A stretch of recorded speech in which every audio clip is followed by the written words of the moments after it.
Good. All right, we're ready.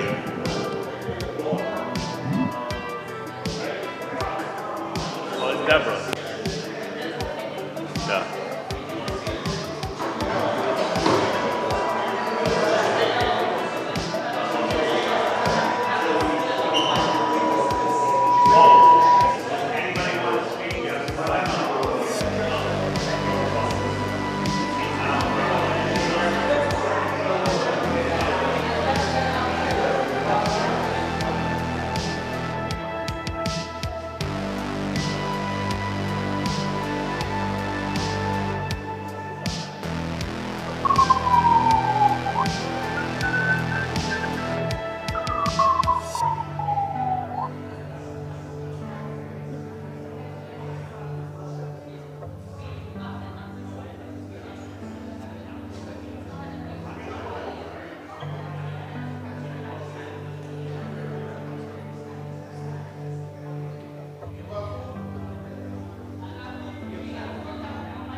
John, do I need to make you Clinton, are you going to be online or do you want me to? I'll do it up there. Or do you want to make Judith? I can make Judith the host. All right.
Good evening, everyone. Good evening. Let's get started here. Community Board 12, June meeting. Welcome, everyone. Welcome all of our guests. Welcome all of our board members. Welcome the community.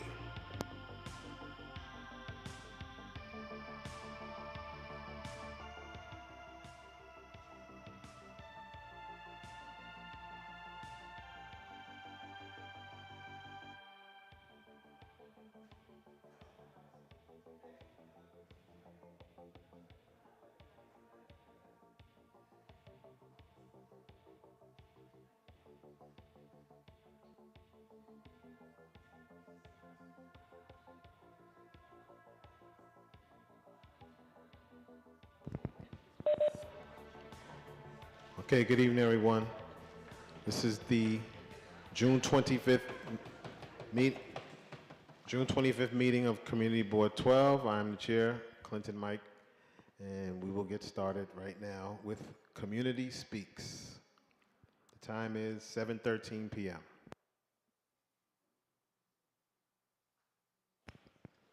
So first up, we have Balgobin of Sage 48. Step up to the microphone, sir. Thank you.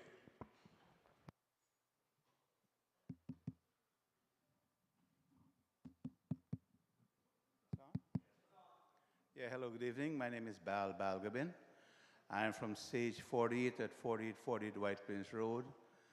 The last time I was here, they had checked on what the community board needs. They had requested some more information from me, which I supplied. So I want to know how things are going for me on my end.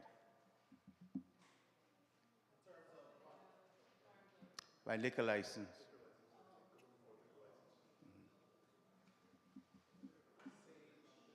Sage 48 is at 4848 White Plains Road.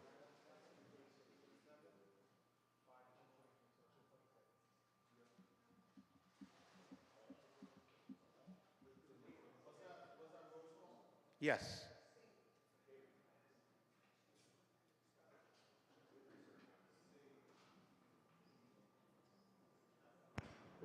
Does the committee have any information on his Sage 40, on Sage 48?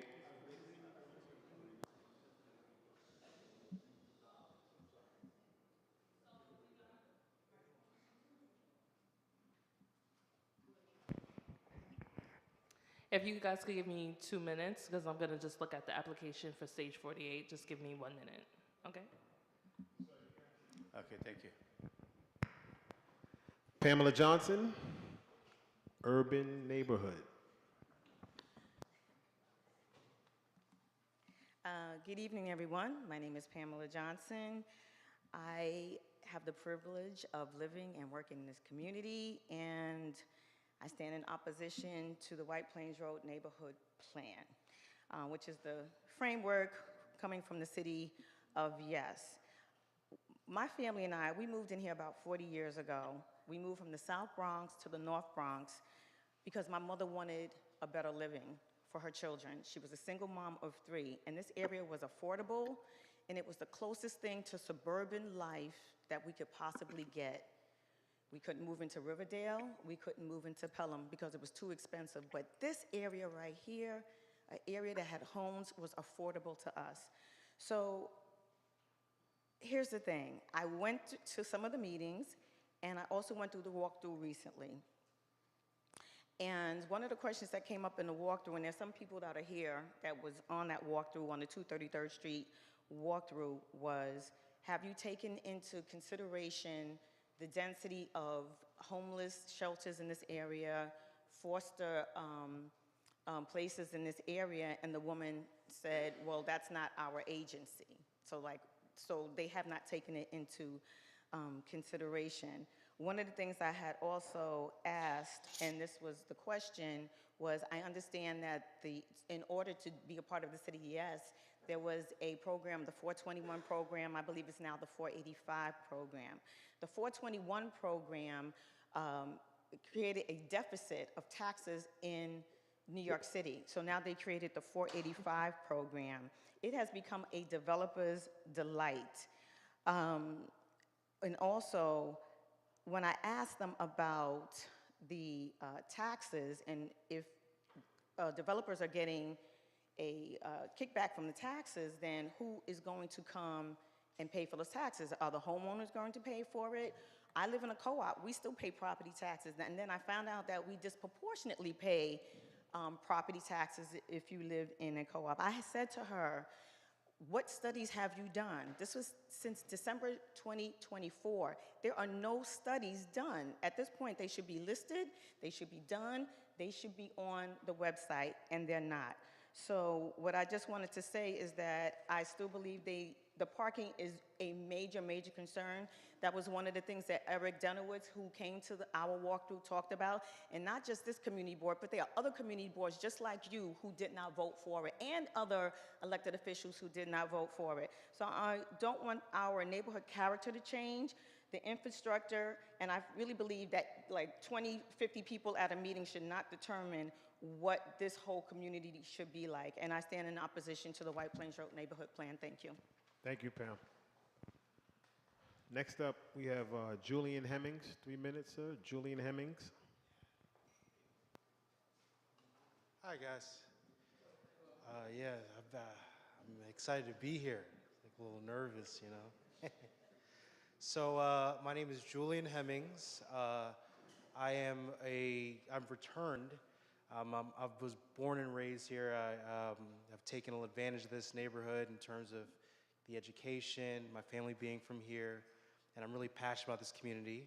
I went to Morehouse, and I graduated from Michigan Law, and I'm working at Morgan & Morgan and doing my best that I can to help the neighborhood. So part of this is just me introducing myself and saying if anyone ever needs help, not necessarily with the legal case, but in terms of activism, I'd love to give resources in terms of helping kids who want to go to law school. I'd love to help in that way, and anything that you guys would want to do, I'd greatly appreciate.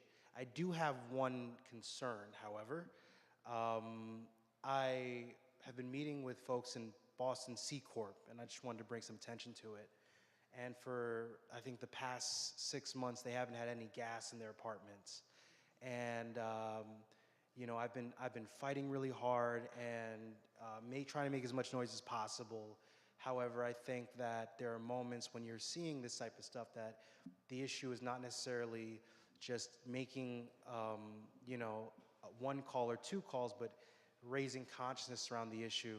And I think that you guys are really powerful and really strong and a unified force, where I think if you guys can look this up, Boston C Corp, and I give you some of the contacts so we can help this community, because they don't have hot water, they can't cook in their apartments, and I think it's just a huge issue of their rights as tenants. So I wanted to give you guys that. Thank you so much for your time.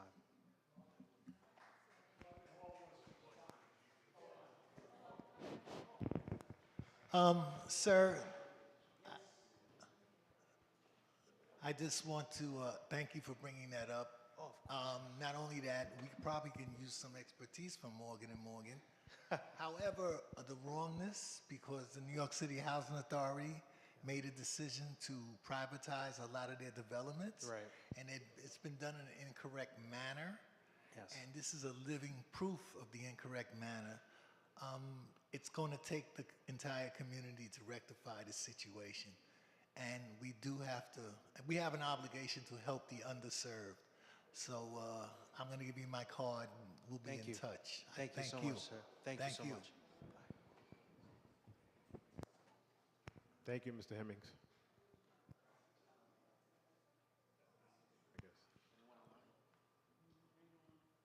Is anyone online for Community Speaks? You raise your hand online if you're here for Community Speaks.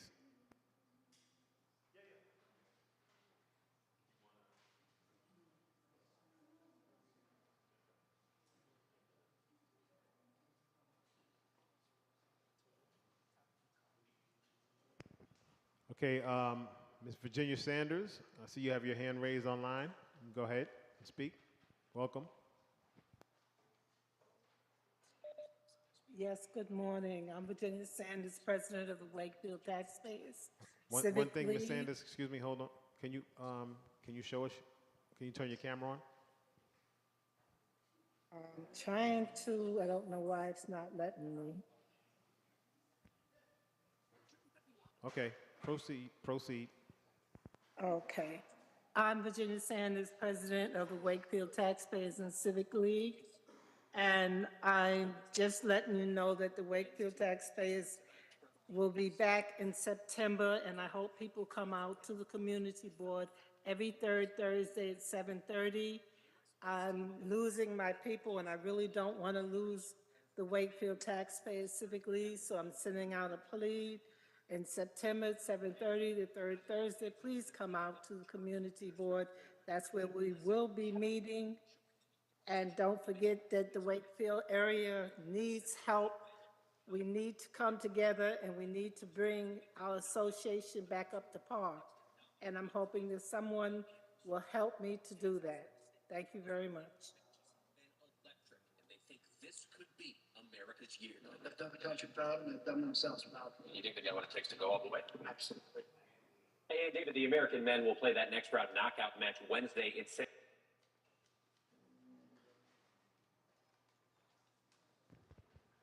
Can you identify yourself? Who is that? California tonight, and I'll see you right back here tomorrow from all of us here at Virginia Sanders is the president of the Wakefield Taxpayers. Okay, Ms. Sanders, are you done? Yes. Okay, thank you. No, somebody else. I heard another noise. I thought somebody else was trying to speak. That's why. Thank you. Okay. Okay, we have one more for Community Speaks. Leon. 3 minutes. 3 minutes. Hi, good evening, everyone.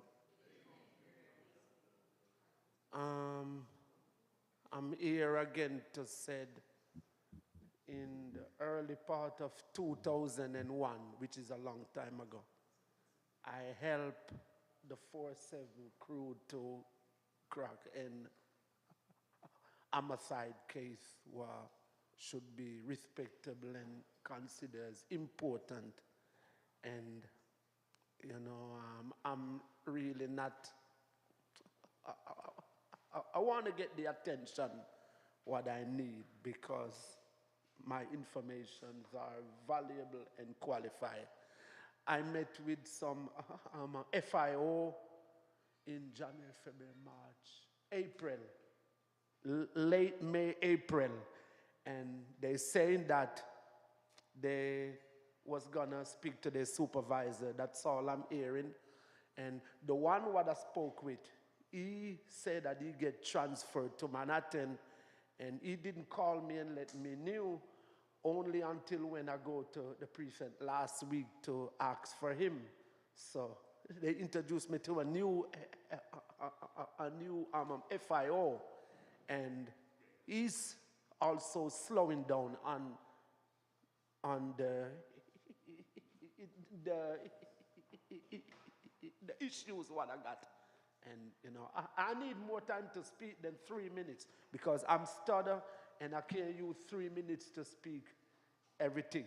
You know, it's like the system waiting for me to take up the law in my own hands for them to come quick and fast to arrest me. And if I could have helped solve the crime and take care of the issues what I have with the drugs and the guns, what I knew about, whatever. If I could have deal with that off of my own without have to come to an authorized officer to do it, I would. But I'm not authorized and have to go through y'all to do it. And I'm not getting the attention what I need, you know, and because I'm persistent, I'm consistent, and I'm not giving up. I need to see what I need to see be happening because it's not plenty people want to do what I wanted to do. You know, even this gentleman last month, I gave him my number to call me, and I'm here, he called me, you know, and he was a Leon, you have 30 seconds. Before. You have 30 seconds. I need more, I need to be taken serious the way I want to because I'm not doing anything bad or anything wrong. Because for a person who worked with 47 before shouldn't be treated like this, and I don't need no help from no one else on my block. Okay, Leon, we thank you, but your time is up. Thank you very much.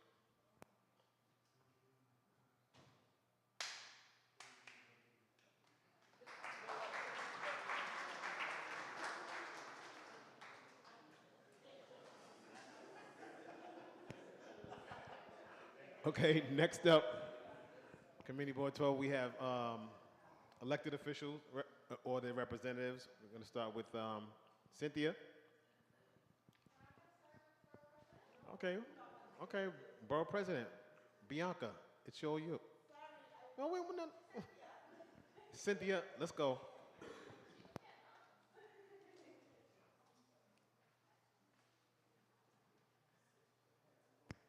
Cynthia is from Councilmember Kevin Riley's office. Thank you. Hello, new and old faces. So for those who don't know, my name is Cynthia, and I work at Councilmember Riley's office. It's not my usual speech because my title did change. So actually, Andy is going to be taking over as the Director of Constituent Services, and I will be joining as the Director of Special Projects, AKA whatever it calls for that day.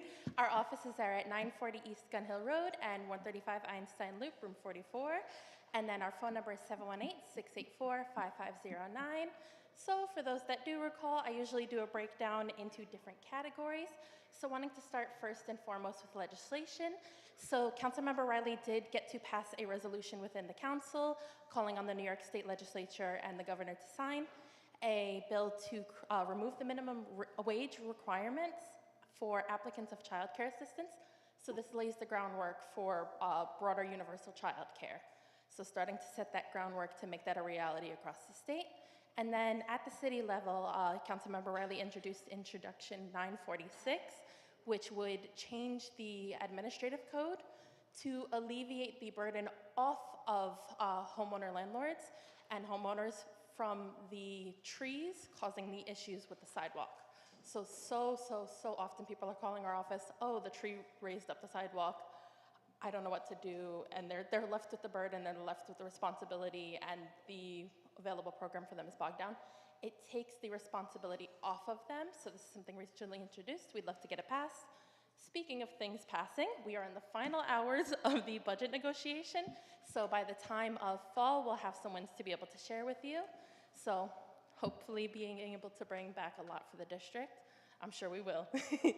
And then the big item of the room, and something we've come to you 1,000 times at this point, and I'm gonna come 1,000 more. The White Plains Road Neighborhood Plan. We had a fantastic workshop. Over 40 people came out on a Sunday morning. Thank you. I know that was a lot to ask. Pardon? I thought I said Saturday. I said Sunday? I feel like it's Sunday. Saturday morning. And so we had 3 walks throughout the corridor focusing on different aspects, the public realm, and then really starting to get into the weeds of the infrastructure that the community needs. This is something that I know came up back during the City of Yes conversation, and now we can start to be able to put that in writing, so that is going to be able to be started, and happy to have you all along in that process. We're going to be doing more engagement throughout the summer, doing pop-ups at Family Days, Community Days, and then also working on the next workshop for everyone to be able to attend to and expand that public participation, so we can start to create a very real plan and not just continue talking about it. So that'll be fantastic. Would love to have you, whether it's school, sanitation, sewers, or something else. And then in terms of events, with the impending weather this weekend, we will be postponing our movies Under the Stars. And I know we were also going to be supporting the NCNW and NAACP's Health is Wealth Resource Fair. We're going to see if we can keep that one still on the books despite the weather, but that would be Saturday, June 27th, 11 a.m. to 3 p.m., Northeast Bronx YMCA. And then into July, we have our Homeowner Resource Fair with the Bronx Neighborhood Housing Services, Saturday, July 11th, 10 a.m. to 3 p.m. And this is at Givens Square. It's 80 Avenue and East Gun Hill Road by the Gun Hill Road 5 train station.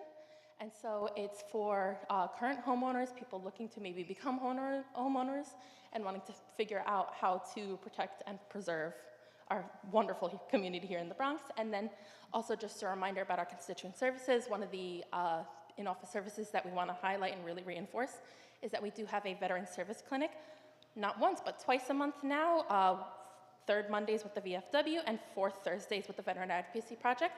And this now serves all New York City veterans and their families, not just within the confines of District 12. So we were able to get that program expanded and be able to help more people with the services that they need, whether it's dealing with the VA or finding housing opportunities. I'm glad. And you see how how did you get into consulting, if you don't mind? Can someone online, can you mute yourself online while we have people speaking? Thank you. Any Thank you, questions, Cynthia. comments, concerns?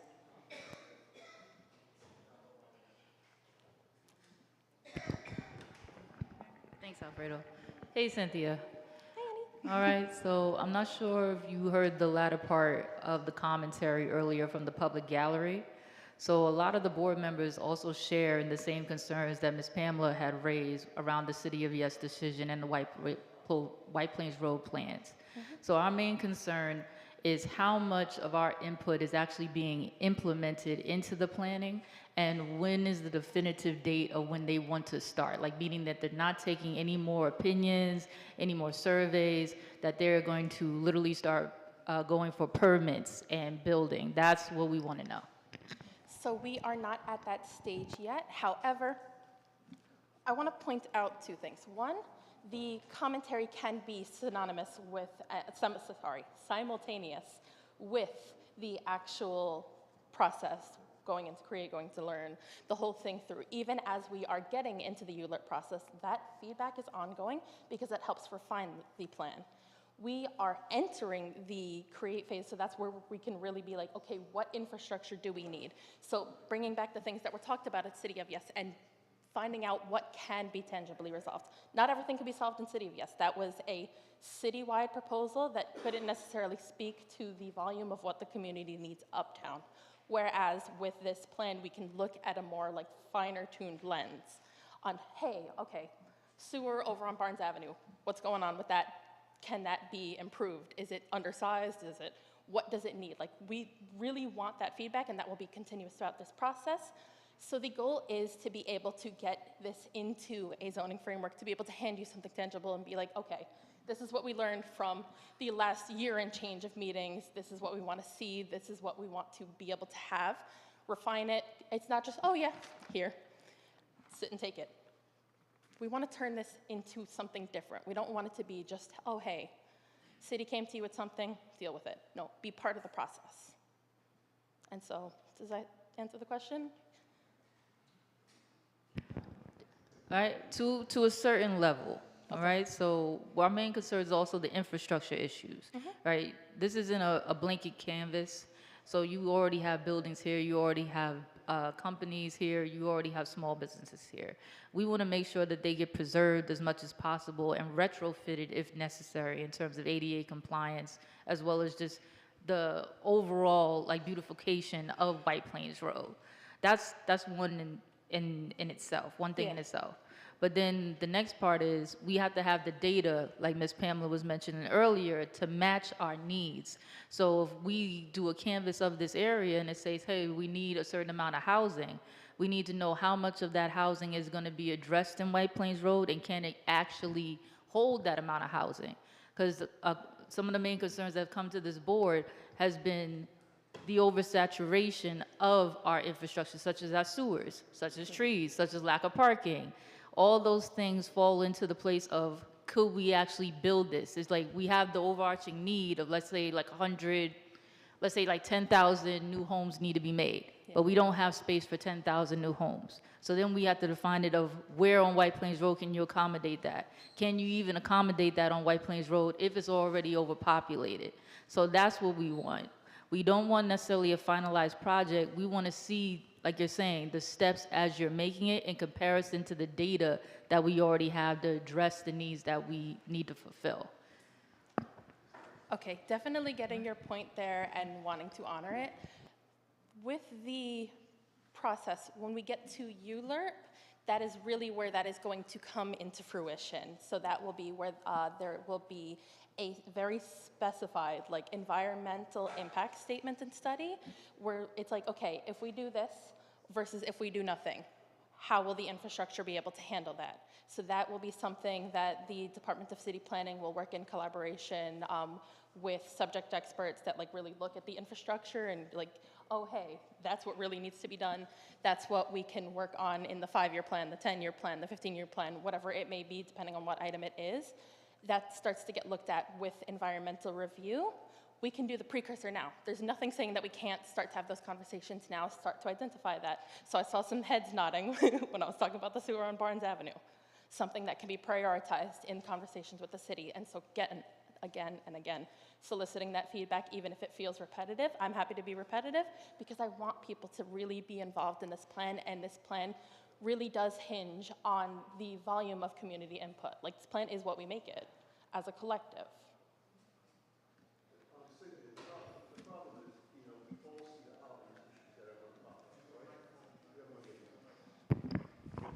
We all see the obvious issues, and that's what we're talking about, the obvious thing. Look at White Plains Road as it is right now, and you bring in, say, another 40, 50,000 people. How the hell do we accommodate those people?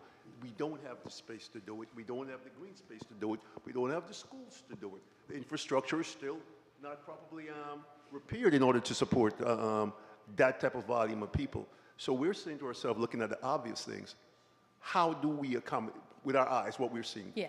How do we accommodate? And we don't see a plan that says that it's going to be able to do it. What we're seeing is that people are getting dumped in our community. We need to move them from some places. We need to put them someplace. And where are we going to put them? We're going to put them in Wakefield. We're going to put them in this area. But they don't tell us what the living conditions are going to be for these people and be for us. Because the infrastructure cannot support the number of people that they're suggesting. Okay, that's going to be in this neighborhood. I don't see how we can. I don't. And none of us here see it, so that's why we're asking the question. I feel like a number is being shared about new housing units that isn't necessarily like that's what it's going to be.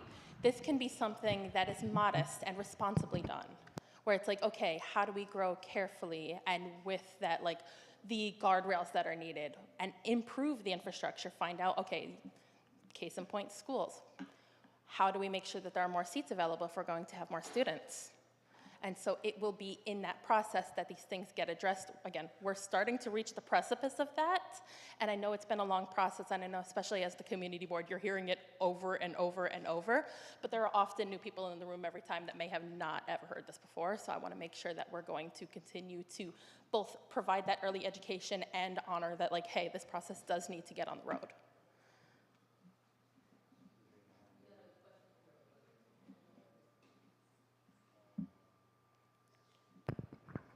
So not to repeat everything that everybody was saying, my suggestion, when you bring up this subject again, because we've heard this conversation and we're hearing about the walkthroughs and the conversations and the community involvement coming in. We know the infrastructure is terrible. I live on Barnes Avenue. I want to know the plan. I want to know next step. When we're moving into the next step, this is what the city of Yes saying that the DOE is going to do. This is what we're going to do about the infrastructure of housing, because obviously we're oversaturated. I don't want to see any more shelters. We need a certain amount of population, but what are we doing about the empty homes and the housing that's already here, that's being abandoned, that can be used for those homeless people that are in need? Affordability is not low income. You know, $2,300 and $2,400 for an apartment, you're moving the people out that live here. We shouldn't have to go someplace else to be comfortable in our own home. So when the city of Yes comes back, come back with something we can grab onto, at least to say, this is what we're doing. These are the next steps that what we're going to do to make it better. Yeah. Because right now it doesn't sound like a city of Yes. So wanting to just make a distinction for everyone in the room, City of Yes was a specific zoning text amendment, one for housing opportunity, one for carbon neutrality, and one for economic development. Those were, they were completed, and so what we are dealing with the ramifications now, the good, the bad, the ugly, the beautiful, was what came out of that, and then, okay, at a local level, what can we curate more carefully? And so while certain things about affordability couldn't be addressed on a citywide level in the way that we would love to have it, those can be fine-tuned. So something that was discussed in one of the recent community working group meetings and also at the public workshop was like mandatory inclusionary housing as a potential tool where it requires permanently affordable units to be developed. There is no requirement as of current for developers unless they apply for a specific tax abatement, a 485X, a formerly 421A, SARA, I can name the whole list. There's no requirement unless they apply for a specific tax abatement to provide affordability. What if we considered that as an option within this plan? Is there an appetite for that amongst the community to have mandatory inclusionary housing, and what could that look like? So just wanting to give that as an example of like, no, like something tangible in a planning tool of, hey, how do we address the need? And also something that I want to share just in the conversation about shelters is often people are exiting their housing because housing is unaffordable, but also at the same time, if you do have permanently affordable housing units, they cannot be repurposed as a surprise shelter. Those are housing units. And so that is also another tool that is there to be able to offer like, hey, like, no, we can soften the burn and we can grow responsibly. So, Cynthia, not to belabor this point, let people know how they can be more involved with the White Plains Neighborhood Plan. Yes. Is there an email address that they can email, a QR code or something, so that they can get more information and be allowed to give more information on the White Plains Road Neighborhood Plan? Okay, so may I respond to that before Okay. So in terms of being able to provide input and receive updates, you can do so at nyc.gov/White Plains Road. And then also if you want to contact me directly with any specific issues and you just want to talk it out, had a couple of members do that. Thank you. My email is cprisco, that's C as in cat, P as in Peter, R as in rabbit, I as in igloo, S as in Sam, C as in cat, O as in owl, at council.nyc.gov. Phone number 718-684-5509.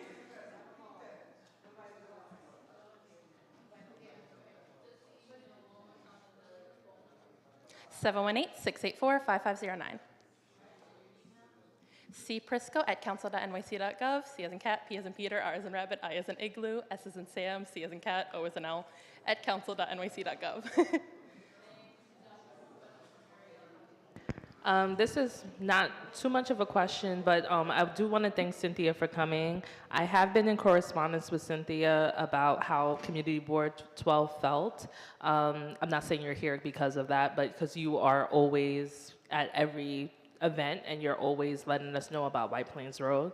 I think that the great thing is that we have been in communication, kind of, like I think everybody knows how Community Board 12 kind of feels, but I think that one thing that I would like for us to work on is kind of not whether it's going to happen, more of so how it's going to happen, because it is going to happen, but we are participants on how it would look like and how it would happen. I spoke to Cynthia about just like, helping a way for us to be able to give some feedback, which we constantly have been given feedback when they have been coming about like, certain things of how we feel. Another thing we discussed are CBAs, which is, it's the things that we are worried about, we can put in a CBA for them to look over. And these are things that's gonna happen further along, which is what Cynthia explained to me. So if there's anybody who wants to, on our committee, who wants to put just some stuff together, you want me to review it, and I could just always correspond with Cynthia and just give her a heads up with certain things, that would be great. And then that we could keep this open and we could kind of try to figure out exactly what our community is gonna look like and how we're gonna participate in it. And I do appreciate Cynthia for like, being a lending ear and just trying to, navigate this with us as well. Thank you. Because I want to honor and respect that this is like, it's a lot of a process, and it can be daunting to think about like how the community could change, and we don't want to see our community get lost up in this. Like, I cannot afford to live in the district that my father grew up in. And so that is something that I know is echoed throughout this room, outside the room, and people who will never even try to think about walking in this room, and how do we honor that amidst this? How do we make sure that we can have a future in the community without being displaced? Thank you, Cynthia. We appreciate you. Have a great summer. You too. Bianca Stevenson from the Borough President's Office, Vanessa Gibson. Hi, everyone.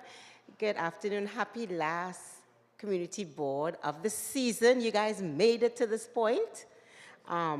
My report will be very short today. I just wanted to report that the Borough President's Office held a de-escalation training on Monday. We were very privileged to have Chairperson Mike there, Clinton Mike there, and that went really well. So the Borough President wanted the board members to look out during the summer at your emails because we have a lot of other trainings planned. There's an LGBTQIA training, disability training, and also many people ask for this one, Robert's Rules of Order. So that is also coming up, so make sure to check your emails over the summer. And then I wanted to flag a couple of events. This one, please take it with you. There's a QR code, and wherever you live, the restaurants in your neighborhood, the Borough President will be hosting Savor the Bronx 2026, and it's from July 6th to this, July the 12th. So any restaurants in your neighborhood who may benefit from this, it's free to join, and hopefully to help, with the foot traffic and to just make the Bronx a place where people want to come and eat and relax. So please take this one with you. And we have one more career fair, which they have been very successful and very useful, coming up, and that's on August the 4th, and that's for veterans. And all of them have been held at Borough Hall, so take this one. So any veterans you know who may be looking at this time, that's August the 4th at 1 p.m. to 4 p.m. at Borough Hall. Have a happy summer, everyone, and see you in the fall. Thank you. Thank you, Bianca. Enjoy your summer. Okay, next up we have Renelle Ogilvie from State Senator Jamal Bailey's office. Hi, my name is Renelle from State Senator Jamal T. Bailey's office. I just want to make sure to show my face today at Community Board 12 since this is the last meeting. I'd like to share some updates that we have from our office. So we have our job fair, which is June 30th from 2 to 5 p.m. at the Bay Plaza Mall food court. We encourage anyone who is interested to bring several resumes to share amongst the vendors. This is the flyer right here. If you are interested or if you know anyone that is seeking employment, I've left flyers on the table. Secondly, we have our annual community barbecue in front of our office that is from 1 to 4 p.m. at 959 East 233rd Street. I highly encourage you to RSVP as soon as possible as those slots fill up very fast. And lastly, we have our mammogram screening that will also be in front of our office, 959 East 233rd Street. That's between Edenwall and Gunther Avenue. That's Friday, August 14th from 9 a.m. to 4:30 p.m. Thank you.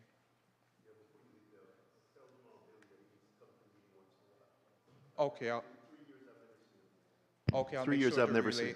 relay that message to Please you. do. Okay. That is July 18th. That's a Saturday. You're welcome. Any more questions? Thank you, Renelle. All right, you're welcome. Have a great summer. Online, we have Anna Cohen from Jeffrey Dinowitz's office. Everyone, just wanted to share some quick updates. Last meeting I shared that starting July 1st, the income requirements for certain rent freeze programs, such as scree injury, the threshold has increased from $50,000 to $70,000. So if anyone thinks that they may qualify or has any questions about the program, you can feel free to call our office at 718-796-5345. I also wanted to plug that wherever you live, we have a free notary service in our office, and anyone can come by. You don't need an appointment, get anything you need notarized.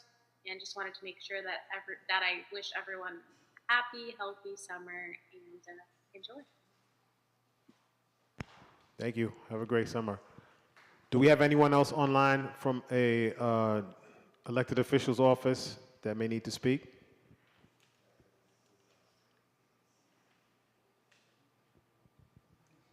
Okay, seeing none, hearing none, we'll move on to the district manager's report.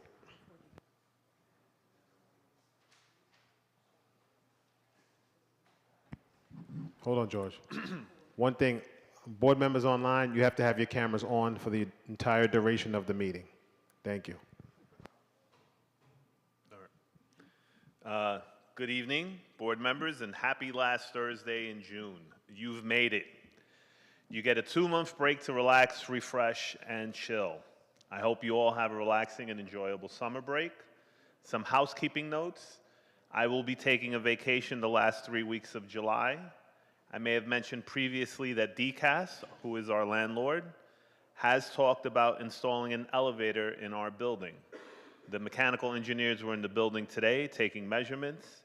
DCAS is still several months away from finalizing plans, and they still have to go through the city's procurement process. This process can be unpredictable, but I will continue to update the board as I get more information from DCAS. But just for visual, the elevator, this will all disappear, and the elevator will go where Vanessa basically has her office, and our bathrooms are located back there. So they'll build a new ramp, new stairs, so that'll all be changing just so that you have an idea. But that's what the mechanical engineers had on plan today. That might change as they go through the procurement process. The next thing I want to talk about is the Department of Homeless Services reached out to us earlier this week to request a public meeting with the community board. They could not come this evening because of time constraints. They want to discuss, and this is something that I've mentioned previously and that I shared with the board, the conversion of 4747 Bronx Boulevard from a temporary shelter into a permanent shelter. They are looking for a date. They were looking for next week. I discussed our options with our chair, and we can hold a meeting in the next week or so, but we had recommended to DHS that the meeting should be virtual. It would not be a mandated community board meeting, meaning attendance would not be taken. Additionally, the meeting would be open to the public. Finally, the meeting will be held virtually to ensure a greater turnout. Once the date is finalized with DHS, we will send out a notification for the meeting. Yeah, they reached out to us either Monday or Tuesday requesting this meeting. We told them, we've had basically a meeting every day this week. I thought it was a little unfair, especially given that they did notify us several months ago about their conversion, and they were just coming to us knowing full well that the community boards leave in July for summer break. So it's either terrible timing on their part or a brilliant strategy to make sure that nobody shows up at their meeting. So, go ahead on the mic. Would it even change anything, even if we're there? No, but they're obligated to conduct the meeting. I understand that part of Yeah. it. But will it change anything even if we're there? No. The reality is that they won't. I mean, even if this conversation is happening all across the city, I know that there's a group in Brooklyn that is suing the Department of Homeless Services on a shelter placement. They're claiming it's their 5th shelter in, just as a short period of time, and that the city is oversaturating them. The city's chief lawyer is the former HRA commissioner, or Department of Social Services commissioner, Stephen Banks. Stephen Banks said, we always win these court cases. So to answer you, no, nothing is going to change. And even if we had the wherewithal to sue them, it would happen anyway because there is a need for housing for homeless folks. The only thing that's really disappointing is that we had secured, for those of you that have been on the board for a really long time, We had secured commitments from our elected officials that this was never going to be a shelter. And they actually were able to shut it down, but because of the migrant crisis, they reopened it and said it was going to be a temporary thing, and then they backtracked on that now, and they're stating, and one of the more astonishing things, actually, is that, you know, I've been around for a little bit. I recall when the census for the homeless population was about 60,000. It stands now at 94,000 people, which is a remarkable sum. And, you know, initially it was COVID and we were opening up these sites. That's why 4747 was initially opened. It was a COVID site for social distancing. Then it was closed temporarily. And then when the migrant crisis happened, the Adams administration reopened it because of the migrant crisis. And now this administration, they're true believers. They tried to open up 3240 Grace. They're trying to turn every site that we got or that we were worried about into shelter. So I think we have to remain vigilant, and I think we should attend this meeting whenever we finalize it. But like I said, it's not mandated, you know, because if it was mandated, then it would have to be here and in person. We're not doing that, and like I said, we're opening it up to the public because they need to hear from everybody. So once we finalize the date, I will be working with the groups in Wakefield, like Virginia Saunders, the Wakefield taxpayers, to make sure that she gets the word out to her folks as well. And in conclusion, today marks my 3,980th day as your district manager, or 10 years, 10 months, and 23rd day of my tenure here. I'm grateful for each and every day at the board. Thank you for your patience, and good night.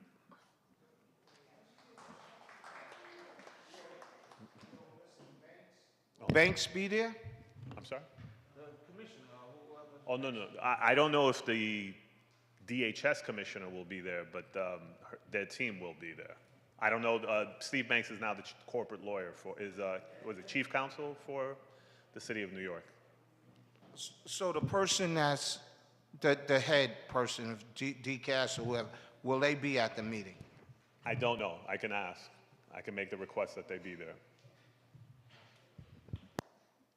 All right. Any other questions? All right. Thank you. Any questions? Okay, thank you, George. Next is the chairperson's report. Thank you to everyone that came out to our general board meeting on May 28th. We value your presence and participation as they show how much we need to commit to serving our community with honesty and a clear goal. Just a friendly reminder that being here in person is a must for every board member. While we have a virtual option, it's mainly for emergencies and for those who cannot make it in person because of physical limitations. If you need to join us virtually, please make sure, as I said before, that your camera is on and stays on throughout the meeting. Also, please let the community board office know if you can't make it to a meeting and ask for an excused absence if you have a good reason. As the summer gets here, it's super important that Community Board 12 stays active and visible all over the district. We love for board members to cover community events, hang out at neighborhood gatherings, and be around and easy to reach in all of our neighborhoods. Being visible helps build trust and shows how much we care about the community all year round. Thanks to those who regularly are seen at community events. I will name just a few: Sheila, Dr. Finney, Tonya, Alpha, Fredo, Joan, Robert, Benga, Judith, Patricia, Tolene, and anyone else I may have missed. Your presence is truly appreciated by me, and I'm sure it's appreciated by the community. Thank you for your ongoing dedication and service to our community. That's it. Have a great summer.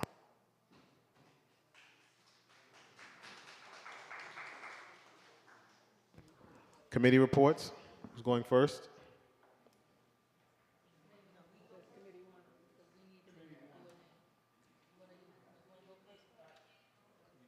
Committee 1.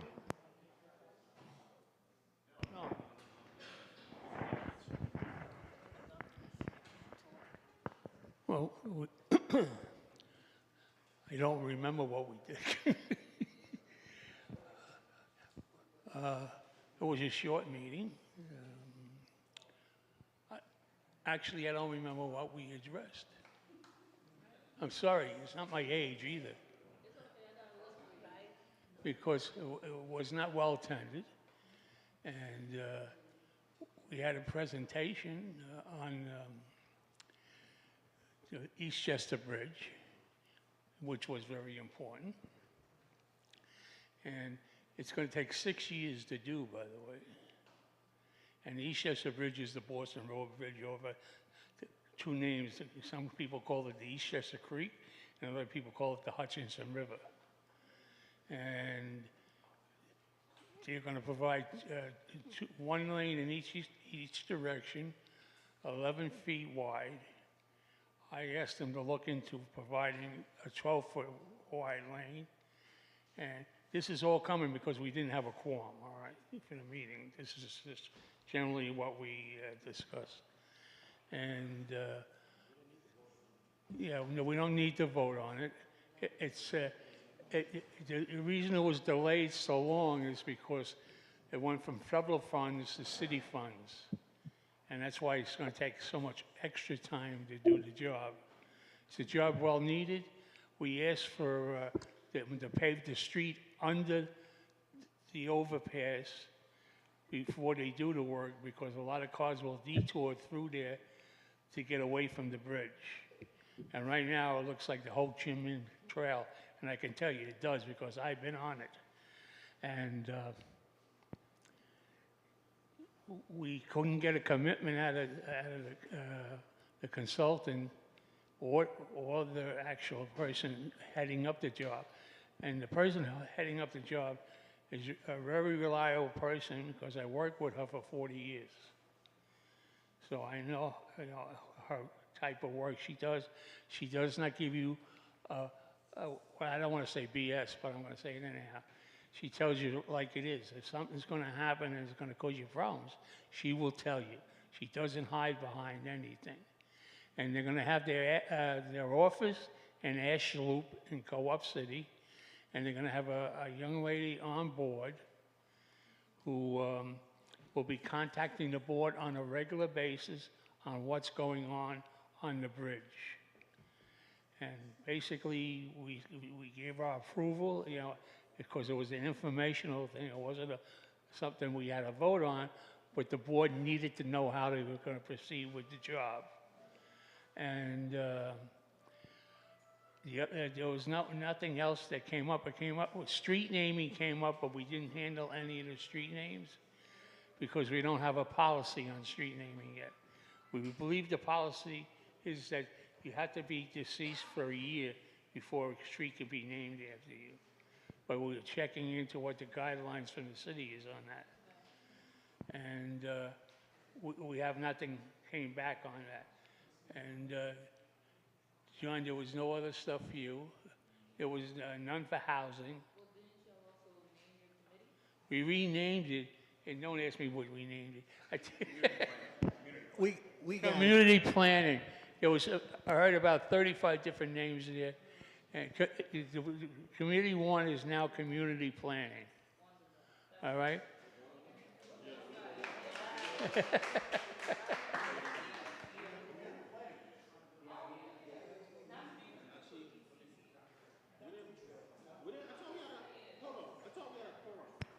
We had a quorum. We didn't start out not having a quorum. We eventually had a quorum, and then we passed The naming of the committee. Yeah, we started out without it. Yeah, at the end, we had the quorum only for the committee name. Yeah, just community planning.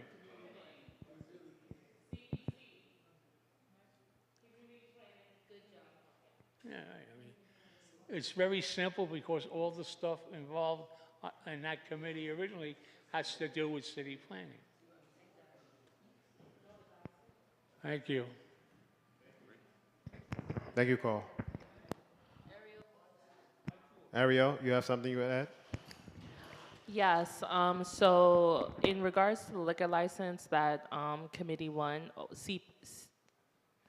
Community Planning Committee deals with, we have the gentleman here from Sage 48. So we did look over your application and we were looking over some notes. We had a meeting in May and you were not in attendance.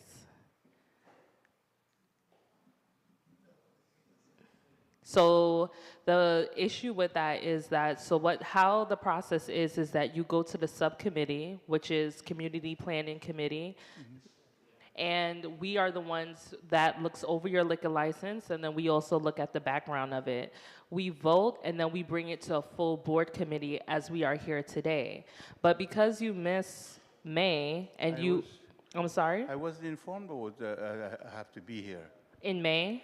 Yeah, no one told me I have to be here.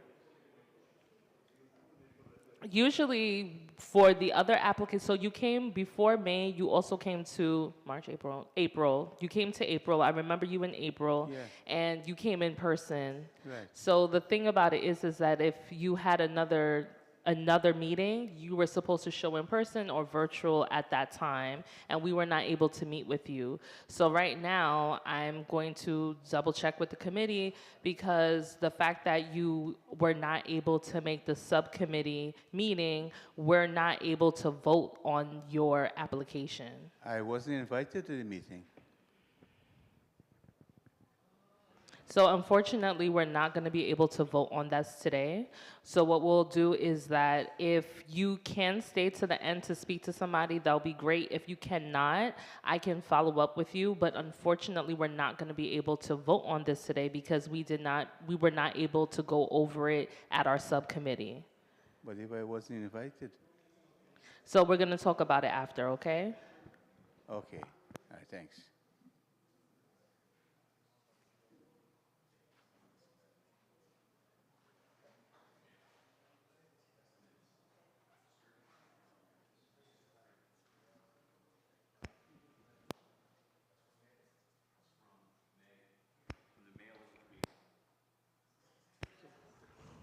Okay, thank you. Committee, Education Committee, do you have a report?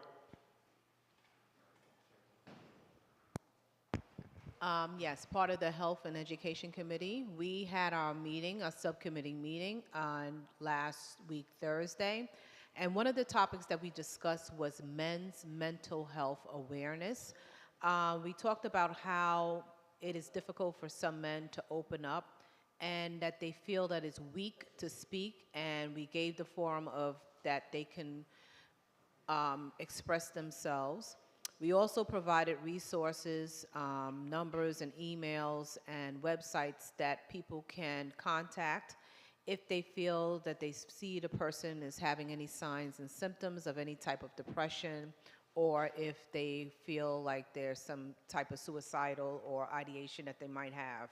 So we spoke about that, mental health awareness. We have some guest presenters, Diamond the Doula, Ms. Tolini Dickinson was doing a reading for Ms. Claude regarding Caribbean American heritage. Ms. Singleton was a speaker presenting on the Children's Aid Society. Then Troy Thomas was doing the LGBTQ plus awareness. We also had discussion with Ms. Mariam Jabbar regarding maternal health app, prototype called Mama Voice. Then we'll talk about the Stakeholders Corner. Sure, in the Stakeholders Corner, we had a conversation with Mr. Daniel Martinez for World Refugee Day, and there was a sharing of internship resources for the Borgen Project, which is a nonprofit organization that helped recognize global poverty and help reduce poverty globally. And they shared a link for their site, as well as there was another internship or resource that was shared called Turn Up, which is a nonprofit youth activism internship, and they shared their link for their information as well. And then there was a social media focused discussion, but I don't believe that Dominique is here to speak to it now. Mm-hmm.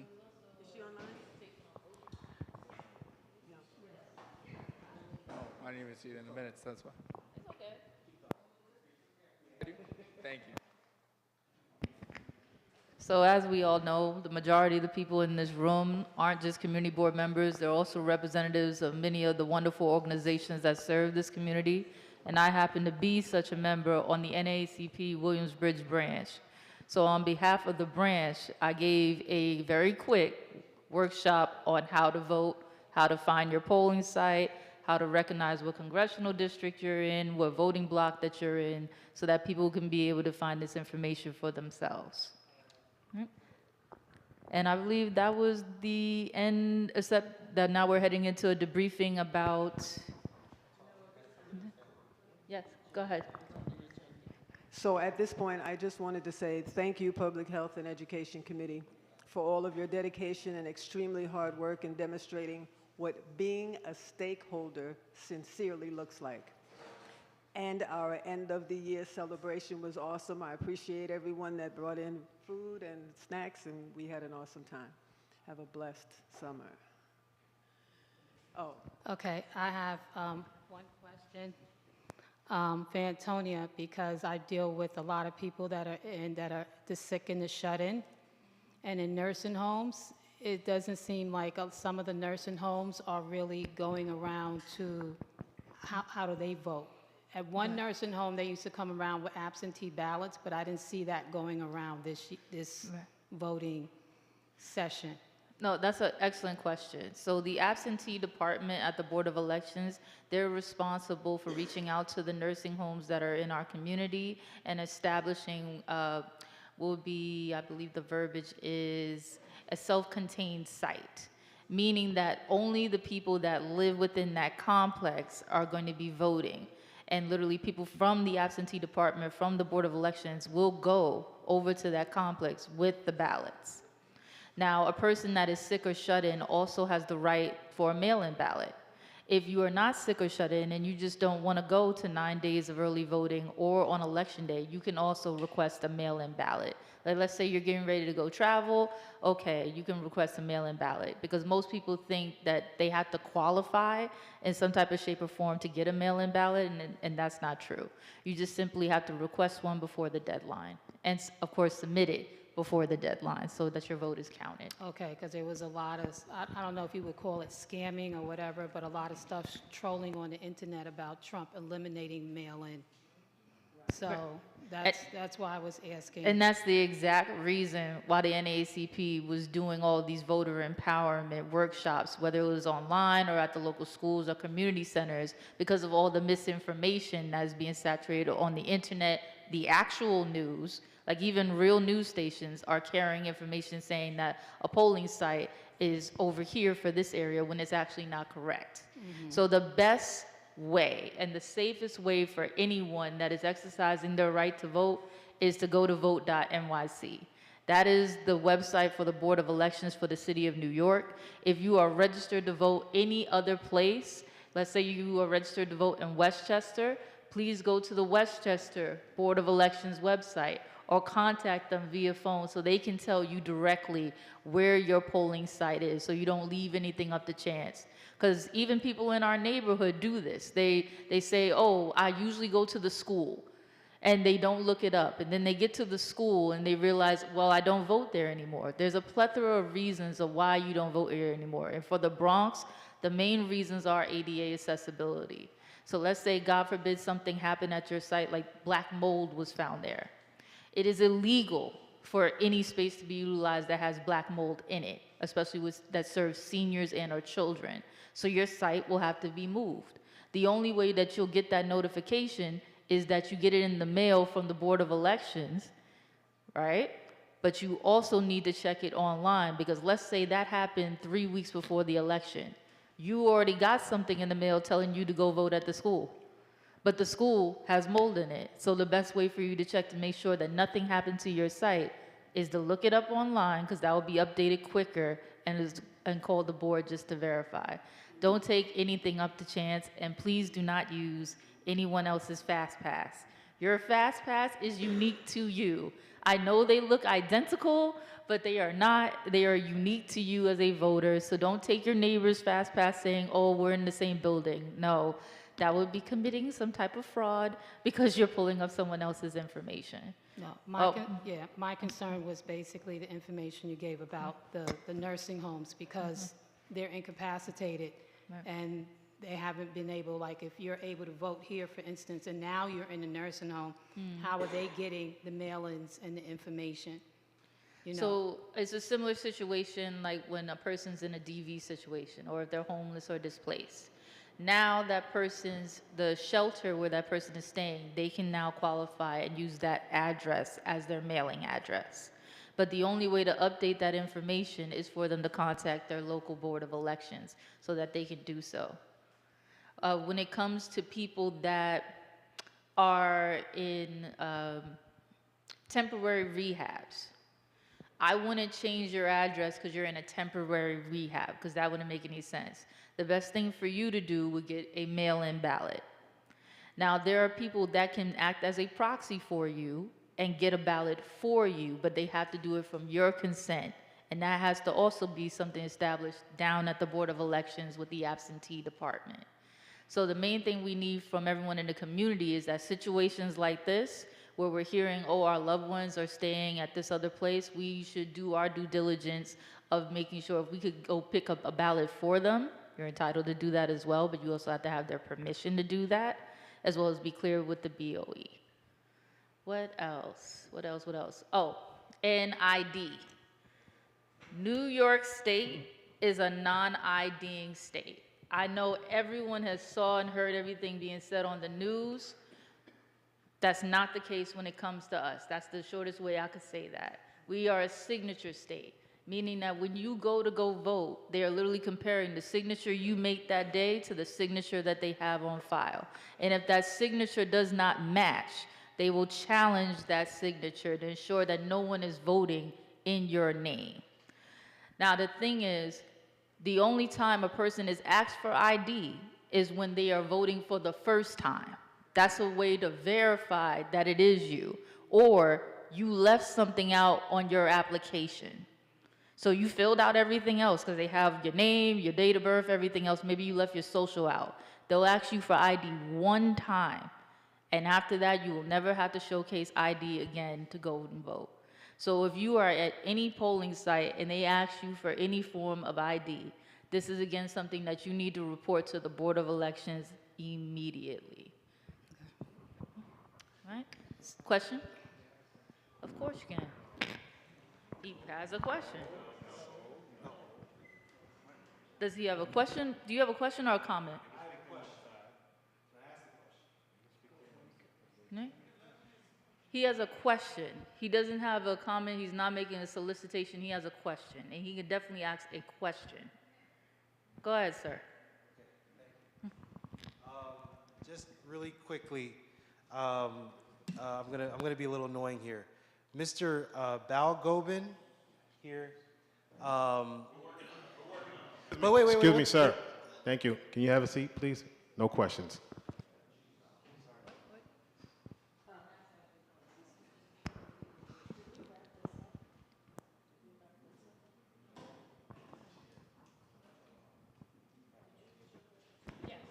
Next up, Sir, for the entirety of this time, you did not acknowledge a single person that was by the chair. You have never once did it by that format. Committee 2. We are committee 2. Committee 2. We are committee 2.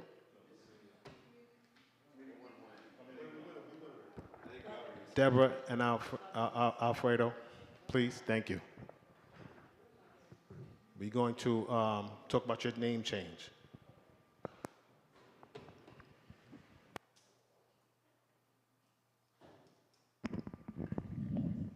Good evening, everyone. Go ahead, Deborah. So Alfredo and I agreed that we will name Committee 2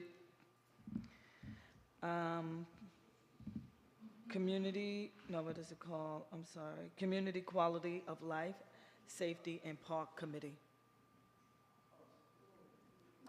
A little bit louder. Community Quality of Life, Safety and Park Committee. Do we need one? Is that the one? I don't think we need one. Did we vote? Deborah, you have to vote in committee. I just wanted you to announce it. Oh, okay. Because it has to be voted in committee. I'm sorry. Thank you. Clinton, there is nothing that says that it has to be voted for in committee. Nothing in our bylaws that says that. We set that as a preset, just as a way of action. We can literally vote on that name change tonight. Thank you. Next up, Governance Committee. Good Good evening, everybody. The Governance Committee has been hard at work. I want to thank the chair, and I want to thank all the members for all their contributions. We have had quorum. We've had some meaningful contributions, and we're trying to do something very important so that there aren't disconnects and miscommunications among the board, among the district manager. We're trying to clarify everything with as much certainty as possible in the bylaws so that when we're being consulted about what is a quorum or what is the attendance policy or what is proper remote participation, we don't have to look at the general construction law and then search in the executive law, and you got law books about a mile high to answer a very, very simple question.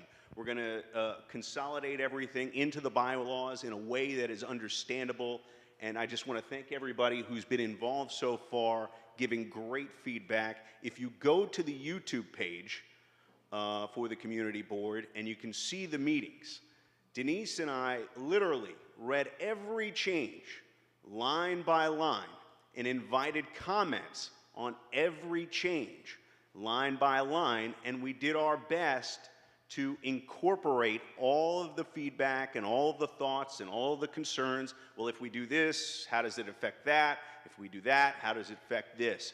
So I think we're doing a really good job. Unfortunately, since those changes were not on last month's agenda for the general board, we cannot vote on it tonight. And we're not going to meet in July, so unfortunately this is something that's going to be carried into September. But by then, everything will be fine-tuned. Again, if you have feedback on a particular issue, we're welcome to feedback. The idea is bringing everybody together so that we're communicating and that we know what the rules are and we're operating on the same page. So that was our meeting. It was very productive. Thank you, Denise and Bobby and Governance Committee, for all your hard work in trying to revise our bylaws. Next up, we have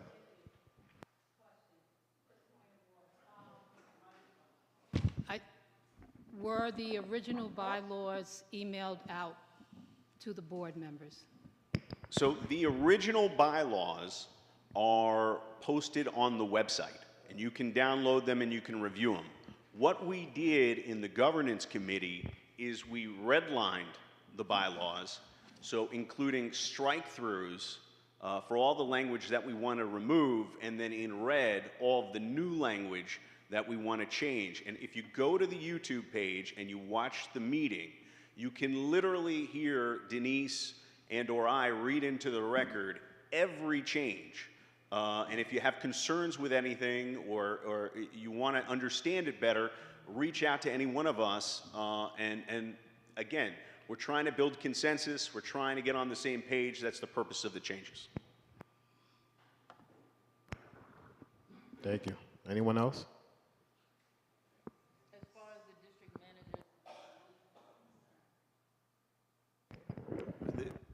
The question was about the district manager evaluation. That is being integrated into the amended bylaws. Again, I think you can, I don't know if you, did you want to speak to it?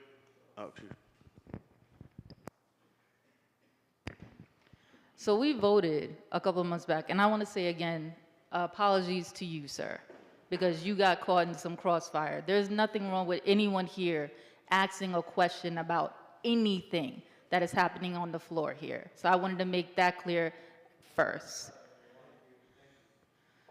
When it comes to evaluation of the district manager, that is something that this board voted on several months back. We brought it forward to our now established governance committee when they got established back in February as a duty that they were responsible for. So the same thing with the bylaws being amended. That committee asked for people that were interested to work with the people that were heading those projects. So for example, Bobby Link was heading the project of doing the bylaws. I signed up to help with him with the bylaws. When it came to the district manager's evaluation, I took on that task. I asked for the input of everyone. At the governance first meeting, we did the same thing we did for the bylaws committee, which was taking the input of the committees based off of the rhetoric we heard from the community board. We cultivated a list of 12 questions that basically echo the job description of the district manager. Now, some of you may not understand why we are doing an evaluation. We're doing an evaluation because George is a city employee, and in 10 years that he has served our district, he has never once had an evaluation. That's the reason why the board voted on it, and that's the reason why we need to get it done. Right? So when it comes to confidentiality in this particular matter, there isn't any. Every single board member will be given an evaluation for George. You are asked to vote honestly. The ranking is 1 to 5, 1 being unsatisfactory, 5 being absolutely excellent or stupendous. And the questions, again, are right to like his job duties, like how would you see like his attendance? That could be an example of a question. Once you sign off on it on the bottom, you would submit your evaluation to the board so that it can be archived. So it's for other community boards, they only do it where the executive board only is the people that's responsible for doing the district manager's evaluation. But they're doing that according to their bylaws. Right now, we don't have anything in our bylaws, as Bobby stated, stating that we need to even do an evaluation. So that's what we're doing first. Go ahead. Just before you keep on going on, we have had evaluation in reference to George Tork. Have we not, Carl? We've had, it might not be with the new group, but the old group knows and remembers it. Not in at least 5, 6 years have we had an evaluation. It's been a long time ago. No, we did up to about 6 years ago, maybe 5. So why is it that when we asked when he was last evaluated, no one here said that he was?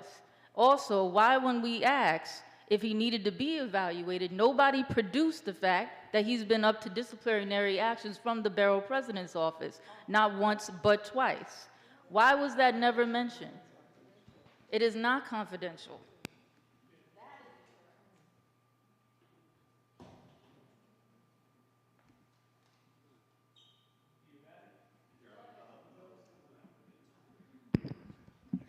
The evaluation was basically done by the the chairman of the board. All right, the actual board, even the executive portion of the board, was not involved in it. It was strictly by the chairman of the board. All right, and the last one I believe was done by Father Gorman, which is a lot longer than 6 years then. All right, right. Because he passed away in 2018, so which means that's 8 years. Right, so we have... I would round it to 10, yes, I would. And that was the last evaluation that was done.